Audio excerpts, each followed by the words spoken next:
Hello दोस्तों, बहुत बहुत स्वागत है आपका इकोनॉमिक्स हिंदी विद मैथ में। तो आज हम करने वाले हैं माइक्रो इकोनॉमिक्स क्लास 12 का जो है चैप्टर 9, जिसमें हम लास्ट पार्ट डिस्कस करेंगे। ये पार्ट 3 है क्लास 12 यहाँ पर माइक्रो इकोनॉमिक्स चैप्टर 9 का, जिसका नाम है धारणीय विकास।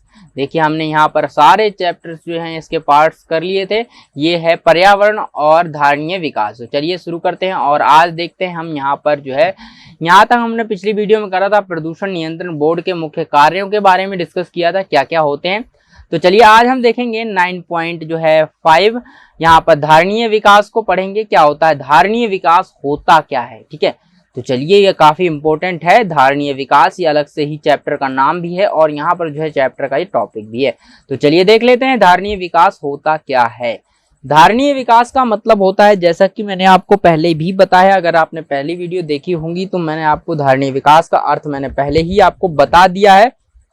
अगर आपको नहीं पता है तो मैं फिर भी यहाँ पर बताऊंगा आपके लिए धारणीय विकास क्या होता है।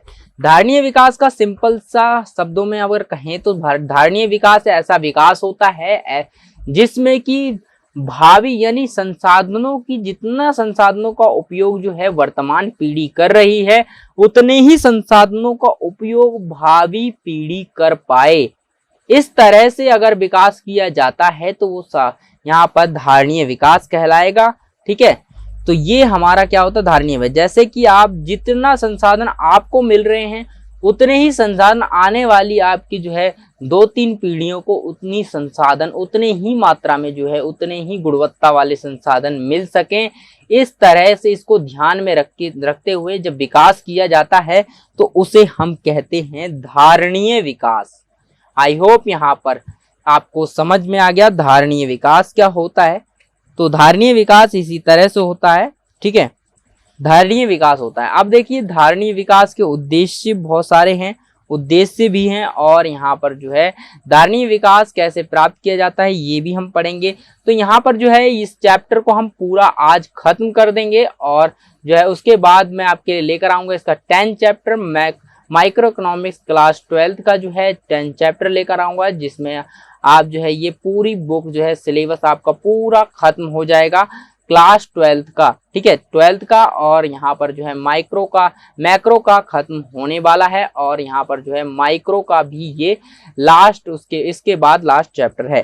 तो चलिए यहाँ पर हम पहले इसको खत्म कर लेते हैं, उसके बाद हम उसे करेंगे। तो पहला है यहाँ पर 9.5 धारणीय विकास। जैसा कि मैंने आपको बताया, धारणीय विकास ऐसा विकास होता है जिसमें कि उतने ही गुणवत्ता के संसाधन आपको भावी पीढ़ी को प्रदान करने हैं जितने आपको मिल रहे हैं।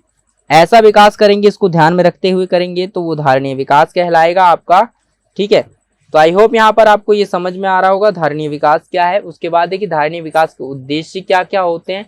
बहुत सारे उद्देश्य होते हैं धारणीय विकास के, कि धारणीय विकास का उद्देश्य क्यों हम धारणीय विकास करें, ठीक है। धारणीय विकास क्यों करें, ताकि हमारी जो है आने वाली भावी पीढ़ी, उनको उतने ही गुणवत्ता के संसाधन प्रदान मिल सकें जितने की हमें मिल रहे हैं, ठीक है। तो इसीलिए हमें धारणीय विकास करने की आवश्यकता होती है और इसीलिए धारणीय विकास पर जोर दिया जाता है।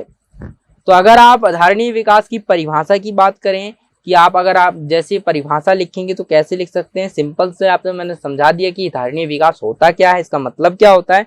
तो धारणीय विकास की परिभाषा की बात करें तो आप लिख सकते हैं, धारणीय विकास ऐसा विकास होता है जो कि सभी भावी पीढ़ियों को कम से कम उतनी ही ऊंची औसत जीवन की गुणवत्ता यानी उपलब्ध कराएगा जितनी वर्तमान पीढ़ी द्वारा प्राप्त की जा सकती है।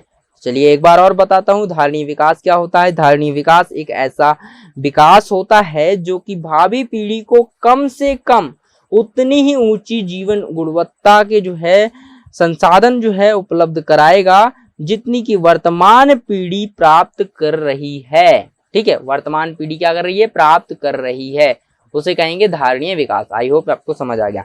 तो चलिए अब देखते हैं धारणीय विकास के बारे में। धारणीय विकास के उद्देश्य क्या होते हैं? बहुत सारे उद्देश्य होते हैं धारणीय विकास के, जैसे कि आपको क्या करना है, जीवन सहायक तंत्र को आगे नुकसान ना पहुंचे इसलिए आपको धारणीय विकास करना है। और साथ ही जो है संसाधनों का धारणीय विकास से क्या हुआ, न्यायपूर्वक प्रयोग हो ताकि पर्यावरण को नुकसान ना पहुंचे, इस कारण से धारणीय विकास की आवश्यकता होती है। जैव विविधता जैसे लंबी अवधि तक, जैसे खाद्य सुरक्षा के लिए संरक्षण, पोषण आदि की जो है मतलब बचे रहें, इसीलिए धारणीय विकास की आवश्यकता होती है। ठीक है, चलिए अब देखते हैं हम यहाँ पर धारणीय विकास कैसे प्राप्त किया जा सकता है। अब हमने धारणीय विकास देख लिया क्या होता है, अब हम देखते हैं कि धारणीय विकास को कैसे प्राप्त करेंगे। प्राप्त करने के लिए यहाँ पर बहुत सारे तरीके हैं। पहला तरीका है यहाँ पर नवीकरण संसाधनों का नियंत्रण प्रयोग। जो नवीकरण संसाधन कौन से होते हैं? वह संसाधन होते हैं जो कि कम से कम समय में दोबारा से बनाए जा सकते हैं। ठीक है, उपभोग करने के बाद दोबारा से बनाए जा सकते हैं कम से कम समय में, तो उन्हें नवीकरणीय संसाधन कहते हैं। ठीक है, तो नियंत्रित प्रयोग करना चाहिए, मतलब जो नवीकरणीय संसाधन है उनका जो है नियंत्रित रूप से प्रयोग करना चाहिए। ठीक है, नियंत्रित रूप से प्रयोग करना चाहिए, ज्यादा प्रयोग नहीं करना चाहिए। ठीक है, नियंत्रण में प्रयोग करना चाहिए। उसके बाद आता है गैर नवीकरणीय संसाधनों का जो है नवीकरणीय संसाधनों प्रतिस्थापन। कैसे प्राप्त करेंगे? जो नवीकरणीय संसाधन हमारे पास है, एक तो हम उनका कम से कम प्रयोग करेंगे और जो है उतना ही प्रयोग करेंगे जितनी हमें आवश्यकता है। दूसरा काम हम क्या करेंगे, जो गैर नवीकरणीय संसाधन है, जो कि गैर नवीकरण, जो कि बन नहीं सकते, मतलब नवीकरण नहीं है, उनका क्या करेंगे, गैर नवीकरण संसाधनों को नवीकरण संसाधनों में प्रतिस्थापित करेंगे। यानी जो गैर नवीकरण हैं उन्हें हम नवीकरणीय संसाधन बनाएंगे। ऐसे संसाधन जो कि लाखों सालों बाद बनते हैं उन्हें हम जो है तुरंत बनाने की कोशिश करेंगे, नवीकरणीय बना देंगे। जैसे कि आप जानते होंगे, जैसे कि लकड़ी, आप देखिए लकड़ी को अगर जलाएंगे तो एक ही काम हो रहा है लकड़ी से। लकड़ी जैसे कि हम लकड़ी खाना पकाने के लिए यूज करते थे पहले, तो यहाँ पर क्या है, लकड़ी हमारा ईंधन है और ईंधन के माध्यम से हम क्या करते थे, खाना पकाते थे। उसके बाद क्या है, अब गैस सिलेंडर आ गया है और गैस सिलेंडर में क्या होता है, एक बार बढ़ाते हैं उससे खाना पकाते हैं। तो यहाँ पर आप सोच रहे होंगे, देखिए अब आप बताइए, कमेंट करके आप बताइए कि नवीकरणीय संसाधन क्या है, गैस नवीकरणीय संसाधन है या फिर आपका जो है यहाँ पर लकड़ी जो है नवीकरणीय संसाधन है। ठीक है, तो आपको ये कमेंट करके बताना होगा कि कौन सा संसाधन जो है नवीकरणीय है, लकड़ी नवीकरणीय है या गैस सिलेंडर जो है नवीकरणीय होता है।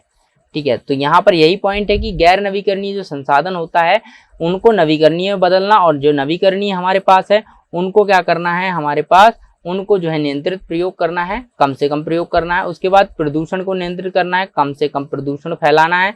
ये क्या करेगा, धारणीय विकास है, क्योंकि कम प्रदूषण होगा तो यहाँ पर भविष्य में भी उसकी मात्रा कम ही रहेगी। उसके बाद देखिए धारणीय विकास प्राप्त करने के तरीके, ये मैं आपके लिए बता रहा हूँ। ये तरीके हैं, क्या क्या तरीके हैं। पहला तरीका जो है मैंने बताया, नवीकरण संसाधनों का नियंत्रित प्रयोग करेंगे। उसके बाद जो है गैर नवीकरण संसाधनों को, जो गैर नवीकरण संसाधन हैं उन्हें हम नवीकरणीय संसाधनों में परिवर्तित करेंगे। उसके बाद प्रदूषण को नियंत्रित करेंगे, साथ ही आगत कुशल बनाना, यानी ऐसे संसाधन बनाएंगे जो कि आगत कुशल है, मतलब कम पैसा लगता है और वो बन जाते हैं, ऐसे संसाधन बनाएंगे। उसके बाद आता है जनसंख्या वृद्धि पर नियंत्रण, जो भी जनसंख्या बढ़ रही है उसको नियंत्रित करेंगे। तो हमने क्या करा, हमने यहाँ पर देखा है प्रदूषण नियंत्रित करेंगे। तो धारणीय विकास के तरीके क्या क्या है, धारणीय विकास कैसे प्राप्त किया जा सकता है, चार तरीके से प्राप्त किया जा, 4-5 तरीके से प्राप्त होता है। पहला है नवीकरण संसाधनों का प्रयोग करना है कम। दूसरा है गैर नवीकरण संसाधनों को बदल देना है नवीकरणीय में। प्रदूषण को नियंत्रित करना है, साथ ही आगत कुशल बनाना है, मतलब कम आगत आनी चाहिए, यानी कम पैसा लगना चाहिए, अच्छा संसाधन बनना चाहिए, इस तरह से। उसके बाद आता है जनसंख्या में वृद्धि पर नियंत्रण करना है। चलिए अब देखते हैं नेक्स्ट, अगला है हमारा धारणीय विकास की रणनीतियां। जो धारणीय विकास होता है उसकी रणनीतियां क्या क्या होती हैं वो देख लेते हैं। सबसे पहली रणनीति होती है ऊर्जा के गैर परंपरागत स्रोतों का प्रयोग।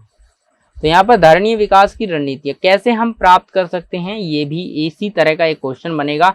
रणनीतियां पूछ ले तो आपको ये लिखना है। ठीक है, तो ऊर्जा के गैर परंपरागत स्रोतों का प्रयोग, जो ऊर्जा के गैर परंपरागत स्रोत होते हैं उनका प्रयोग किया जाएगा।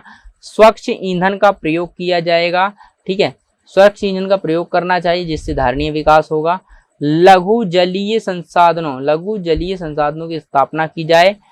परंपरागत ज्ञान एवं प्रणाली को बढ़ावा दिया जाए। जैविक एवं खाद्य का प्रयोग करना चाहिए, इससे क्या होगा, धारणीय विकास होगा। उसके बाद जैविक और कीटनाशकों पर नियंत्रण, जो कि कीटनाशक होते हैं उन पर नियंत्रण कर दिया जाए।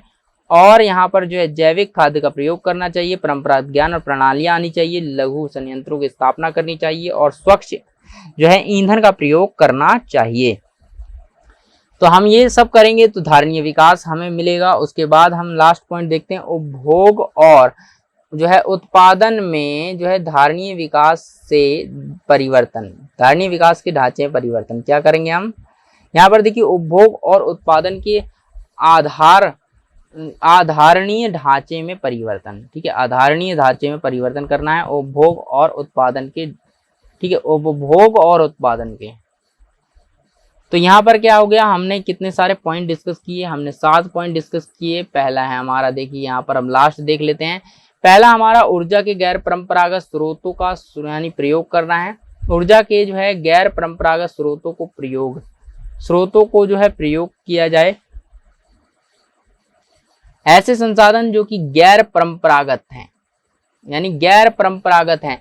परंपरागत संसाधन क्या होते हैं, परंपरागत संसाधन वो होते हैं जो कि परंपरागत चले आ रहे हैं, ठीक है, पीढ़ी दर पीढ़ी से चले आ रहे हैं, वो परंपरागत संसाधन है। और गैर परंपरागत होते हैं नवीकरणीय संसाधन जो कि दोबारा से बनाए जा सकते हैं। लेकिन परंपरागत संसाधन लाखों हजारों साल लग जाते हैं, उसके बाद वो नवीकृत होते हैं, ठीक है। तो यहाँ पर ये हो गया। उसके बाद आता है स्वच्छ ईंधन की बात करते हैं। स्वच्छ ईंधन का प्रयोग करना चाहिए, ये आता है धारणीय विकास में। लघु जलीय संयंत्रों की स्थापना, छोटे छोटे जल के संयंत्र स्थापित करने चाहिए। परंपरागत ज्ञान एवं प्रणालियां, इनको जो है परंपरागत ज्ञान और प्रणालियां देना चाहिए। और उसके बाद जैविक खाद्य का प्रयोग करना चाहिए। कीटनाशक का प्रयोग बंद करना चाहिए। साथ ही जो उपभोग और उत्पादन की धारणीय विकास ढांचे में परिवर्तन, उपभोग और उत्पादन की जो है यहाँ पर धारणीय विकास में ढांचे में परिवर्तन होता है, ठीक है, परिवर्तन करना चाहिए। तो यहाँ पर हमने डिस्कस कर लिया। इस तरह से हमारा पूरा जो है 9 चैप्टर क्लास 12 माइक्रो इकोनॉमिक्स का जो है पूरा चैप्टर यहाँ पर फिनिश हो जाता है, खत्म हो जाता है, जिसका नाम था धारणीय विकास। और यहाँ पर पर्यावरण और धारणीय विकास। आई होप ये वीडियो आपको अच्छी लगी होगी। यहाँ पर जो है पूरा चैप्टर समझ में आ गया होगा। अगर आपको यहाँ पर पूरा चैप्टर समझ में नहीं आया तो आप दोबारा से वीडियो देख सकते हैं। ऊपर जो है यहाँ पर आपने पहले पार्ट अगर नहीं देखो तो वो भी देख सकते हैं। और जाने से पहले चैनल को सब्सक्राइब कर लें ताकि आपको जो है क्लास 12 और 11th की जो है माइक्रो और मैक्रो इकोनॉमिक्स का हिंदी मीडियम में सारे चैप्टर्स मिल सकें और आप जो है अपनी अच्छी बेस्ट प्रिपरेशन कर सकें। तो चलिए फिर मिलते हैं एक नई वीडियो में एक नए टॉपिक के साथ।